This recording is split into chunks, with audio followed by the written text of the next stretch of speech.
Hello bachcho, let's read the question. The increasing order of atomic radius of the following group 13 element is option A, option B, option C या option D. So question में हमें atomic radius का increasing order बताना है in case of group 13 elements. So group 13 हमारा क्या होता है? होता है बोरॉन फैमिली. ग्रुप 13 होता है बोरॉन फैमिली. इसमें हमारे पास डाउन द ग्रुप होता है boron, aluminium, gallium, indium and thallium. Man thallium. Now हमसे क्या पूछा है कि इनका एटॉमिक रेडियस बताना है. Atomic radius. सो होता क्या है in general as we move down the group, move down the group,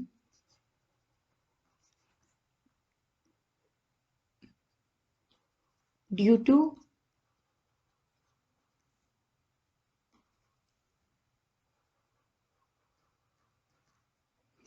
to increase in number of orbitals,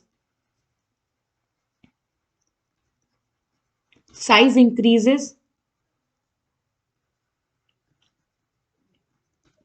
सो इस बेसिस पे तो जो हमारा सीक्वेंस होना चाहिए वो होना चाहिए कि बोरॉन सबसे छोटा है, फिर एल्यूमिनियम उससे बड़ा, फिर गैलियम उससे बड़ा, फिर इंडियम उससे बड़ा, फिर थैलियम उससे बड़ा.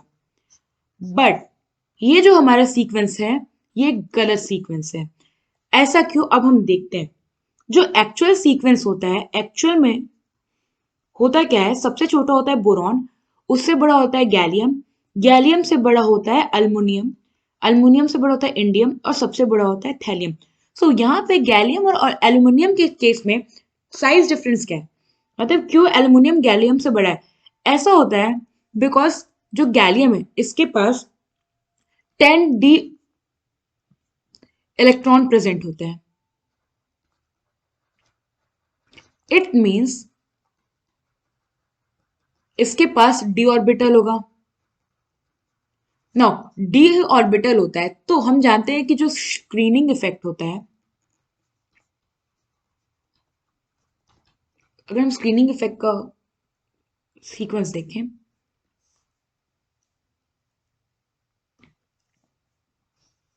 तो ये होता है एस सबसे ज्यादा स्क्रीनिंग इफेक्ट देता है, फिर पी, उससे कम डी और सबसे कम एफ. नाउ अब जो गैलियम है इसमें डी ऑर्बिटल प्रेजेंट होता है, तो ये क्या करता है, जो outer most electron, outer most shell के इलेक्ट्रॉन होते हैं उनको स्क्रीन नहीं कर पाता, यानी कि उनको आप कह सकते हो कि वो डिस्टेंस पे नहीं कर पाता है. सो जिससे क्या होता है अगर एस ऑर्बिटल का इलेक्ट्रॉन है तो वो बाकी इलेक्ट्रॉन को क्या करेगा, स्क्रीन करेगा. इट मींस कि उस पर अट्रैक्शन और रिपल्शन फोर्सेस लग रहे होंगे. तो अगर एस वाला होगा तो वो क्या करेगा, आउटर मोस्ट इलेक्ट्रॉन्स को, आउटर मोस्ट सेल के इलेक्ट्रॉन को अपने थ्रू पुल कर लेगा, जिससे कि क्या होगा, साइज घट जाएगा. But due to D, D में क्या होता है, हमारा पुअर शील्डिंग इफेक्ट होता है, जिससे कि ये डी वाला क्या करता है, जो आउटर मोस्ट इलेक्ट्रॉन है उनको दूर नहीं कर पाता है, उनको करीब अपने पास खींच लेता है, जिस वजह से हमारा जो गैलियम है इसका साइज इंक्रीज कर जाता है एज कंपेयर विथ एल्यूमिनियम. तो ये होगा हमारा करेक्ट सीक्वेंस. नाउ अगर हम देखें कि हमारा ऑप्शन में कौन सा एग्जैक्टली वो सीक्वेंस है जो हमारा है, तो ऐसा है हमारा ऑप्शन बी में. आई होप आपको ये क्वेश्चन समझ में आया होगा. Thank you.